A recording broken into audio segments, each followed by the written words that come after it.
As I said, we cannot overstate the importance of taking fire safety procedure or fire safety measures.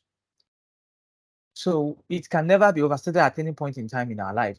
So it is quite important that we ensure that, yes, this fire thing that we're talking about, everybody actually take it seriously. That is, but for us having this conversation, there are major three reasons why we must have this conversation. Yes, three things necessitate us to have this conversation. One is that we observe that when there is, at any point in time, there's any case of fire, many people are unnecessarily, many people unnecessarily get injured. So that reason is one of the good reasons for us to have this conversation. And the second reason why we must have this conversation is the fact that there are laws that specifically requires that employers with large number of staff should train their staff for safety. Yes, there is an emphasis on that. That once you're an employer that employs quite a number of staff, it becomes an obligation on that organization to ensure that they train their staff as per what safety standard is, what needs to be done at any time or at any point in time there is a case of fire emergency. So that's the second reasons why we must have this conversation. And the third reasons, like I mentioned earlier, that the last fire drill that we had, yes, you can call it fire drill, but I can call it fire risk assessment. Yes, it's an avenue for us to assess our attitude towards emergency. In case of an emergency, how do we react? Do we actually know what to do? Do we actually take it seriously?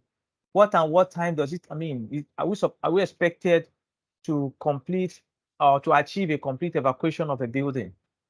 So things like these are things that we try to observe or assess during the last um, fire drill.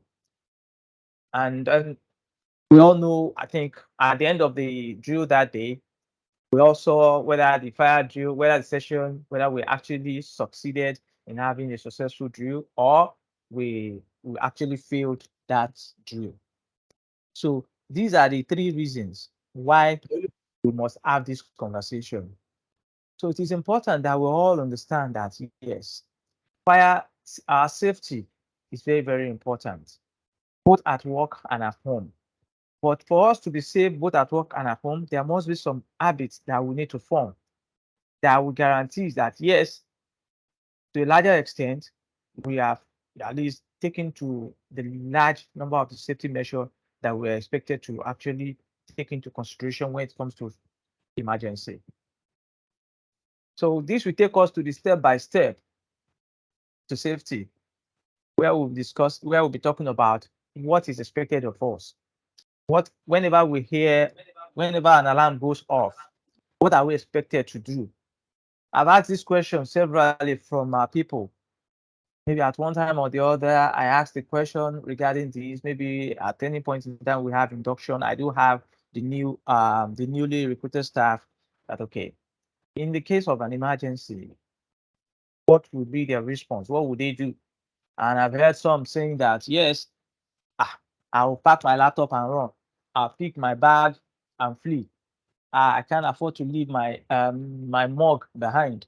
I think I still have some beverages in my drawer. I need to, pack my beverages before I vacate that environment.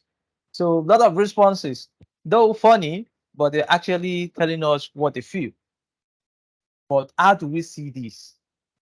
What are we expected to do when we hear or anytime the fire alarm goes off?